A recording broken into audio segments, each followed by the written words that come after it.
जेव्हा कुठली गोष्ट टाकतो जमिनीमध्ये त्यावेळेला सेंद्रिय खतांचा वापर हा आणि जैविक औषधांचा वापर हे दोन गोष्टी वेगळ्या आहेत. मग असं म्हणलं की भौतिक अवस्था जमिनीच्या बदलण्यासाठी आपल्याला ह्या आपल्यालांचा वापर केला तर फायदा झाला. आता जमिनीतल्या काही प्रमाणात जैविक अवस्था की ज्या निगेटिव्ह आहेत त्या वाढवण्यासाठी तुम्हाला यांचा वापर करता येईल.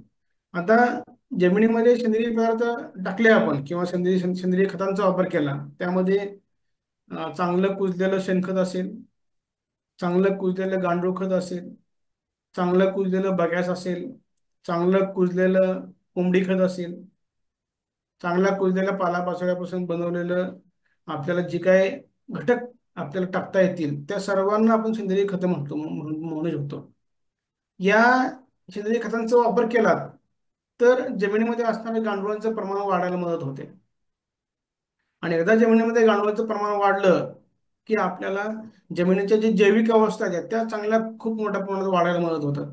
कारण जमिनीच्या जो काय गांडूळ आहे तो जमिनीमध्ये होल करतो आणि वेगवेगळे छिद्र पाडून तो जमीन खालीवर खालीवर करून आपल्या जमिनीचे नांगरटी कायम करत असतो. आणि ह्या प्रत्येक नांगरटी सोबत तो आपल्या जी काही जमीन माती पोटात घेतो आणि पोटातून बाहेर टाकतो त्या बाहेर टाकलेल्या प्रत्येक मातीच्या कणामध्ये वेगळं दिव्य स्वरूप आलेलं असतं की ज्या त्या पोटातून बाहेर आल्यानंतर आणि त्यामध्ये वेगवेगळे जीवाणू जे आपल्या जमिनीमध्ये वाढले पाहिजेत ते जीवाणूंचं प्रमाण खूप वाढलेलं असतं. अशा प्रकारे या सेंद्रिय खतांचा वापर केला तर नक्की कर्बाचं प्रमाण भयानकपणे वाढतं. योग्य प्रमाणात वापर केलं पाहिजे. चांगलं रापलेलं कुजलेलं खत पाहिजे ही महत्वाची गोष्ट आहे. अनावश्यकपणे किंवा गडबडीमध्ये कुठून जर आणलं आणि कुठं तर टाकलं असं न करता यावर्षी वापरण्यासाठी गेल्या वर्षी आणलं पाहिजे, पुढच्या वर्षी वापरण्यासाठी या वर्षी आणलं पाहिजे. ते चांगलं कुजलेलं रापलेलं असलं पाहिजे तर त्या पदार्थांचा खतांचा वापर आपल्याला चांगला होतो. त्यानंतर दुसरी महत्वाची गोष्ट आहे जैविक औषधं. आता तुम्ही फोटोत बघा असाल प्रोमॅसिस ए किंवा ट्रायकोपेम हे आजच्या घडीला जमिनीमध्ये देण्याची गोष्ट आहे. आज आपण आपल्या ज्या जमिनीच्या जैविक अवस्था चेक केल्या, जैविक जीवाणूंची संख्या चेक केली. आता गेल्या 2 वर्षापासून आपण जमिनीतले जैविक घटक चेक करतोय, जमिनीत जीवाणू संख्या चेक करतोय. तपासणीची आपल्याकडे प्रोसिजर आपण डेव्हलप केलेली आहे. आपले शास्त्रज्ञ त्यामध्ये चांगले काम करत आहेत. मग अशा वेळेला संख्या जर पाहिली, संख्या बघितल्यानंतर आपल्याला खूप समाधानकारक उत्तर मिळत नाही त्या संख्येतून. त्यामुळे ती संख्या कशी वाढवता येईल ह्याच्यावरती हाच पर्याय आहे की दही टाकलं पाहिजे. दही करण्यासाठी मुरवण टाकलं पाहिजे. आणि हे आपलं प्रमॅसिस ए किंवा ट्राकोपेम हे जमिनीतले दही बनण्यासाठी जीवाणूंचं दही बनण्यासाठी आपल्याला मुरवण म्हणून काम करतात.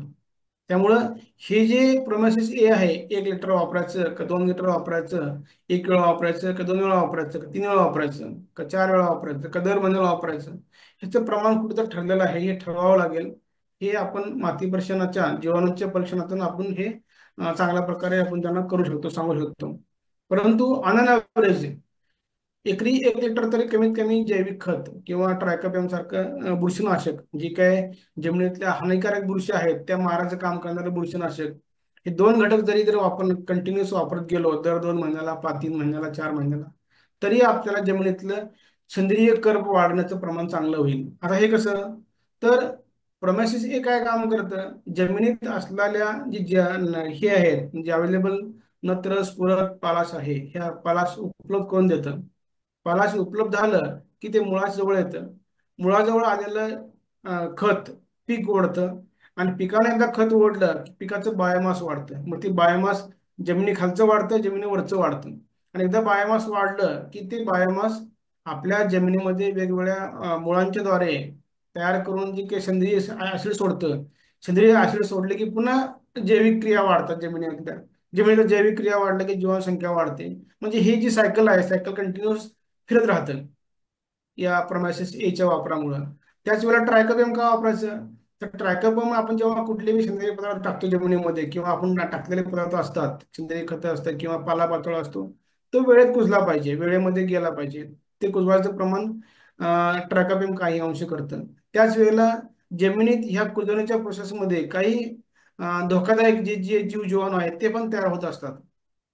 अपायकारक बुरशी मग त्यामध्ये तुम्हाला जे काही फ्युजिरम असेल, फायटोप्थोरा असेल किंवा राजोटोनिया असेल, या प्रकारच्या जे काही हानिकारक बुरशी आहेत, त्या बुरशींना मारायचं काम हे ट्रायकोपेम करतं. त्यामुळं हे जर मारलं गेलं वेळेत, तर आपल्याला सेंद्रिय पदार्थ चांगले कुजतात आणि चांगले कुजलेले सेंद्रिय पदार्थ हे सेंद्रिय कर्ब वाढवण्यामध्ये मोठी भूमिका निभावतात. त्यामुळं प्रोमेसेस ए आणि ट्रायकोपेमचा वापर आपण हा दर सीझनला 2 वेळा, 3 वेळा, 4 वेळा गरजेनुसार केला पाहिजे. धन्यवाद.